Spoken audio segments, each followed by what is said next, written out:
This man makes it exactly 2 years since I moved to Germany. Wow, how time flies. And I'm surprised that up till now I haven't filmed this video. From the title, you can already tell what I'm about to talk about today, and it is about 10 things I wish I knew before coming to Germany. That doesn't mean that if you came to Germany without knowing about these points I'm about to list today, you wouldn't be able to cope. You can actually cope. So yeah, don't have any fear in you. So with that being said, if you're new here, my name is Alberta. I'm a Ghanaian living in Germany. So here I share my journey with people here, my lovely people, my lovely subscribers. So I call you guys dominants. Yeah, so do not hesitate to subscribe to my channel if you're new here or if you haven't subscribed yet. I promise you're going to have fun on here. Without further ado, I'm going to start with my first point, which is housing here in Germany. Trust me, it is not an easy journey. With my experience here, I would say it's really, really difficult to get a house or an apartment here. And I've already filmed a video about house hunting here on my channel. You can check it out. Aside from the fact that it's really difficult to get a house or an apartment here in Germany, they are not cheap. At least I can compare the apartments here to the ones in Ukraine because I've lived there before. Ukrainian apartments are really cheap compared to here in Germany, to be frank. But when we were in Ukraine, we thought it was expensive. Trust me, they were very, very cheap. Apartments here are really expensive, and also the rooms in the apartments here in Germany, they are usually small. But in Ukraine we had like really spacious houses or apartments. And aside that, most houses here in Germany are not furnished, but in Ukraine they were furnished, like with everything. So yeah, this is some of the things that you have to take note of before moving to Germany when it comes to housing. Another thing to take note of before coming here is about the tax. Oh my God, when you get your salary and tax is being deducted from it, it is not a good feeling, but then we can't complain because you see the benefits. In fact, they are doing their best when it comes to development, especially here in Munich. Like every single day, there is construction going on, you know. So, and also like when we came from Ukraine to this place, we got benefits from the government. The money didn't fall from heaven. Yeah, it was the tax deducted from people's salary. So I see the benefits. I see people who benefit from our tax, and I see what they do with our tax. So I cannot complain. Here in Germany, we have 7 classes of taxpayers. Class 0, Class 1, Class 2, Class 3, Class 4, Class 5, Class 6. I know it sounds a lot, but I'm going to leave it on the screen so that you get the whole picture. So each class represents a group of people, okay? And these classes also have a specific percentage that is supposed to be deducted from their salary. So if you belong, me for instance, I belong to class 1, and there's a percentage that is deducted from my salary. So every group has a different kind of percentage, okay? So you have to know the class you belong to. Anyway, since we are talking about cash, then let me move straight to my third point, which is the cash culture here in Germany. I know that we are in the digital era, and I know that we are in the cashless season where we go about every day with no cash. Okay, some people still go out with cash, but majority of people do not go out with cash because they have it on their phone.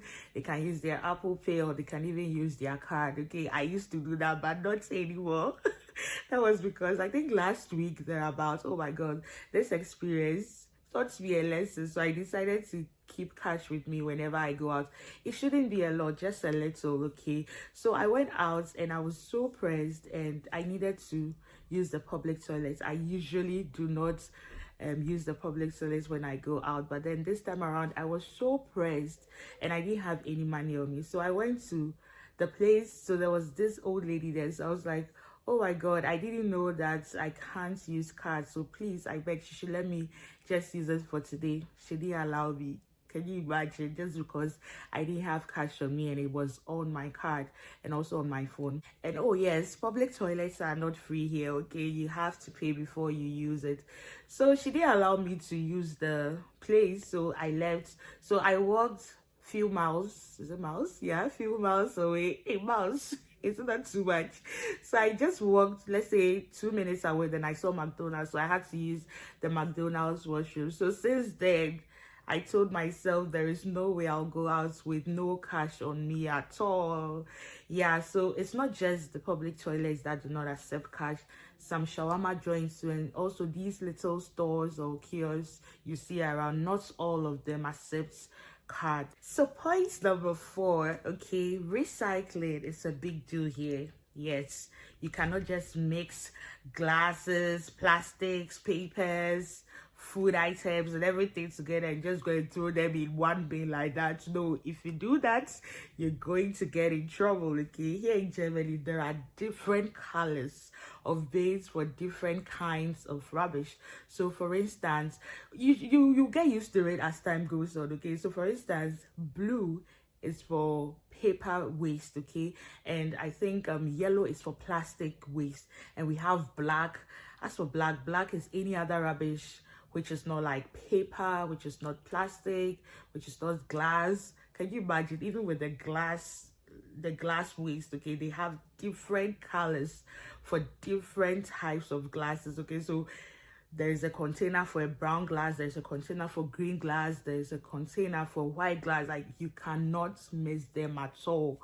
They are really big on that. I know it sounds a lot, but as times goes on, you get used to it. Me, for instance, as a medical person, you know, BP stands for blood pressure, but here I know that the B letter stands for the blue container and the P for the paper. So I know that, okay, blue is for papers and all that. So you can do that for the others too. Actually, you don't have to worry because most of the bins, they have what you're supposed to put in each bin written on it, so you don't have to crack your brains for that. Okay, it's very simple. Also, aside that, they have what they call fund. Okay, it's usually seen on bottles or cans, sometimes cans. Okay, let me show you what I mean.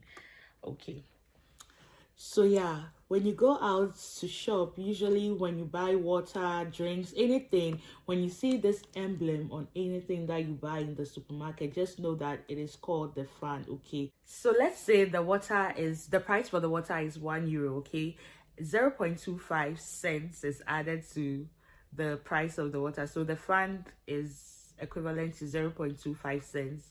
Yeah, so you only get your money back when you don't throw the bottle away after drinking your water.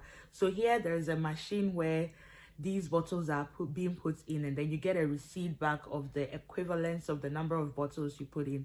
So me, for instance, I usually pile my bottles because I cannot be going there every single day just because of one bottle, 0.25 cents. So you can pile your bottles, and when it's, let's say, up to €10 or €5, you can take it to the supermarket, put it in the machine, get the equivalence, and use it to buy something you want. And I think it's a good initiative. So I'll be very happy if this recycling thing is being initiated in my country, Ghana, or even in some African countries, because it's going to go a long way to keep our environments clean. So I think it is a good initiative. So my point number 5, this one is very dear to my heart because I've been a victim. Okay, so it's the store hours here in Germany. Here in Germany, supermarkets are not opened on Sundays and also on holidays. These Germans, they take their resting period very, very seriously. So on Sunday, you don't see anyone. The streets are empty. The only people you see are people going to church. Then you meet your fellow church member or your fellow Christian on the road. But then supermarkets are closed. Okay, some eateries, some fast food joints are open. So that one for sure. But on Sundays, who wants to eat junk? Nah, you want to eat proper food. Yeah, so just bear in mind that on Sunday, shops are closed here in Germany. So for the week, you can do all your shopping from Monday to Saturday. But if you forget about something, for instance, vital things like salts oil in those days, forget it. On Sundays you will not get it. It's not just Sundays, so like I said, on the holidays too. I remember last year Easter, oh my god, it was the worst Easter ever. Okay, so I wanted to eat something different. I had food at home, but then I wanted to eat something different. I remember in my head, like at that period, I thought it was just on Sundays that supermarkets are not open. I can't really remember last year Easter, but I know that it wasn't on a Sunday. Okay, it was one of the days in the week, but it wasn't on a Sunday. So in my head I was like, okay, come on, definitely I can go out. I think it was on a Friday, I can't really tell. Yeah, so I was like, okay, I'll go out on this day to go and buy ingredients for fufu. Like, we really wanted to eat fufu that day. I had rice at home and all that. I didn't want to, but at least I got something to eat. Okay, so we went out to go and buy ingredients for fufu, and the streets were empty. Me, in my case, I was fortunate that there was at least rice at home, so I could eat rice. Okay, but what if you are not fortunate enough? It means you're going to go hungry. So just take notes of the holidays here in Germany, and know that most, in fact all supermarkets will not be open on Sundays and also on holidays, so that you can make all your shoppings before those days come, so that you don't find yourself wanting. Wow, today is Easter Friday or Good Friday. The streets are so quiet. Nobody is here. Nobody is on the streets. Oh my god. See how quiet it is. We are going for shopping, but then nobody is on the streets. All shops are closed. All shops are closed. This is our first time actually celebrating Easter in Germany. Yeah. Wow. And all shops are closed. We weren't informed earlier. Exactly. Right now, Easter will be dry like something. Nobody on the street, it's just us. So my sixth point is that getting jobs here in Germany. I know most people think is the easiest thing ever. Before you move, you'll be thinking, like, you have high hopes that when I get here, immediately I get here, the first month I'm going to get a job and start working. I'm going to earn money. You know, I'm going to live the best and soft life ever. Calm down. Oh my god, you'll be disappointed. Well, at least this is my experience. I'm just telling you. Maybe it's different for somebody else, okay? Unless maybe, of course, you don't care about what you do. That one, you get jobs. And even at that, my experience, though, even the simple jobs, it was difficult for me. And I don't even know how I got this white current job, because before I got it, I went through a lot. I really went through a lot. So in my case, when you're applying for a job, like, you need a CV. And here in Germany, you can't omit anything. You have to make sure that whatever that you did growing up, you have to include it. So in my case here, in my CV, I included from, I think, 2015 to 2021 as I studied medicine. You know, I stated in my CV that I studied medicine. And it is not just the medicine. I also I have experience in sales. My mom had a supermarket way back in Ghana, so I was helping her, so at least I have a little knowledge about sales. And also, even in Ukraine, I had like a mini restaurant that I was cooking and selling. So in my head, I think I have all the experiences. But then when I apply for jobs, they ignore all that and focus solely on the medicine thing. And I'm like, for crying out loud, I didn't apply for anything relating to medicine, because I applied something related to the sales, or maybe the hotel management or cooking, something, you know. I just want to serve. But you'll be there and these people will give you a feedback. They'll be like, we are sorry. In fact, their favorite word is, unfortunately, we can't give you this position because we feel that you are too good for this position. I'm like, please. I know, but I want the job, okay? I know, but I want the job. So like, oh, this is not that you are incompetent. We know very well that you are competent, but then we know you can't do this for long term, and we want somebody who can do this for a long term. Like, And some people, instead of saying just that, they'll also go ahead and try to advise. I'm like, please don't advise me, I already know. They'll be like, why don't you focus on your career as a doctor, blah blah blah. I'm like, hey, isn't that this Germany that people say when you come you get jobs to do, you start getting money and be living your best life? Why is my own different? Why? So like, it was really a struggle for me, trust me. I think at the beginning of this year, like the whole of January, I didn't even work because like I had to change my job and I was looking for a place to work. They kept telling me this. It was really, really difficult. At a point, I was like, should I change my CV? I was like, no, let me just be true to myself. Trust me, it is not easy. But then by the grace of God, now I have something that I'm doing and I'm really, really grateful to God. And aside my experience too, another thing is that some jobs, some high-paying jobs require people who can speak both German, like very good German, and also English. So if you are new here and you've not attained certain level, for instance, most of the jobs require you to be able to speak like to B2 level, yeah, and some of them to B1 level. Yeah, and you should be able to speak it. I know that most international students can speak English, so that one it's not an issue, but it is the German language. So yeah, that takes me to my point number 7, which is the German language. Yes, I know it is really, really, really important. Like, I can't stress on that enough. The language is important. Like, I know, I feel it, but I'm not saying this to scare anybody, but just know that it takes time. You know, it takes time to learn the language.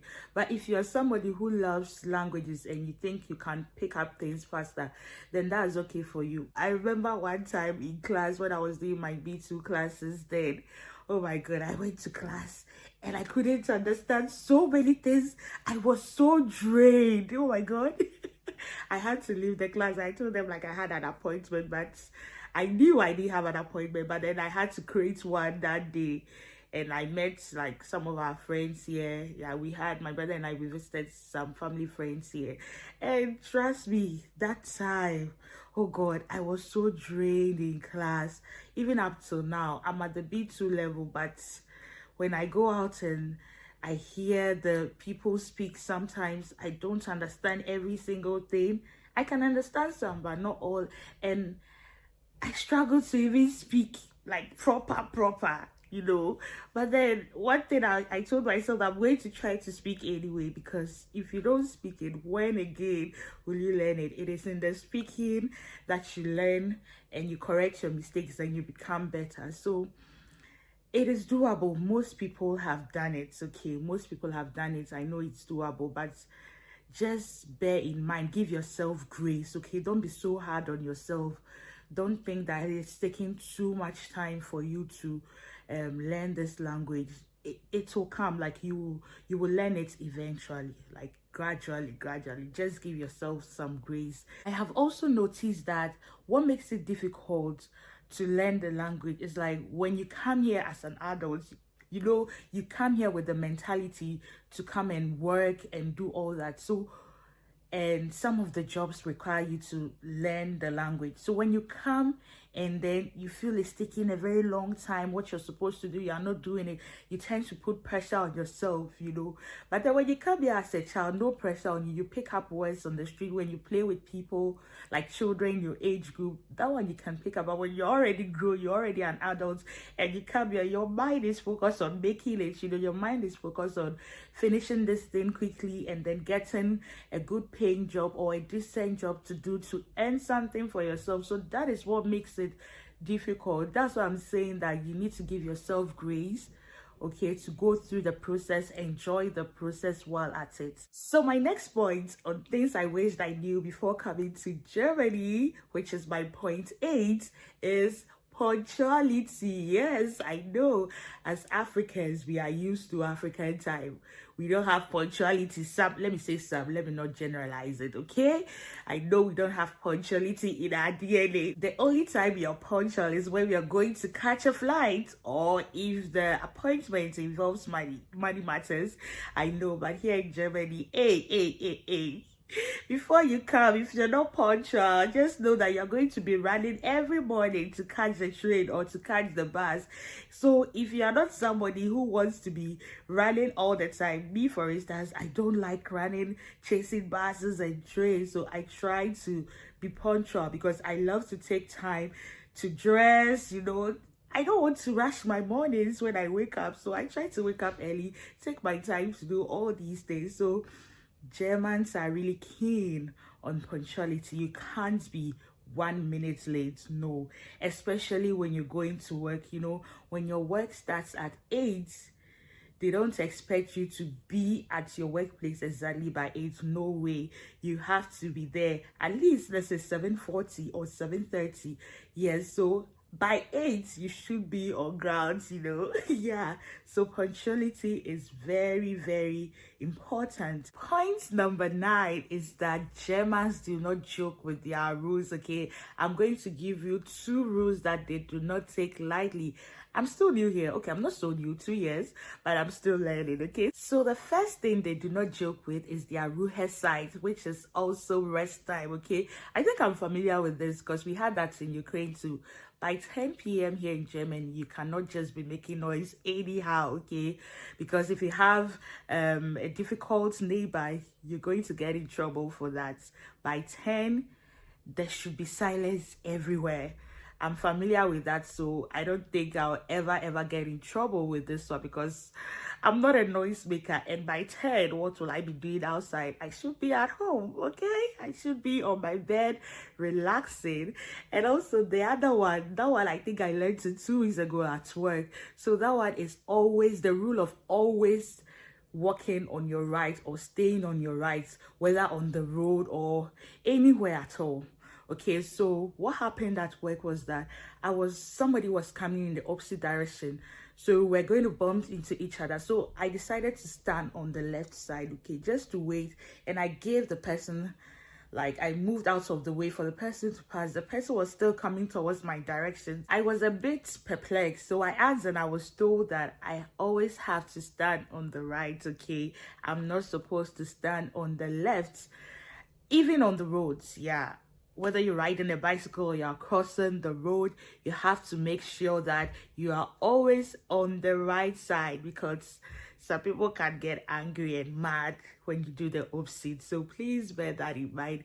So since that day, when I'm going to bump into somebody or somebody is coming in the opposite direction, I always try to go on the right side and give the person the left side to pass. So when you are going on the right side, that person also coming opposite you is also going on the right side, so that you don't bump into each other.